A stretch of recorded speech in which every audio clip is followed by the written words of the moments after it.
This is Arne making pizza. Making pizza. Throwing dough. Oh my god, it's so high. Oh my god. It's good that we got the taller ceilings.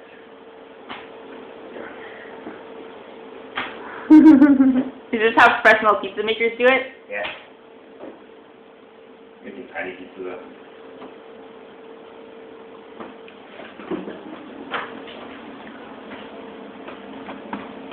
What are you doing?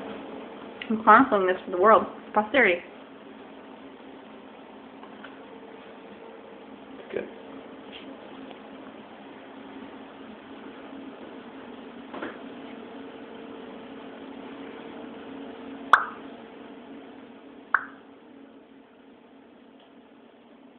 What's this?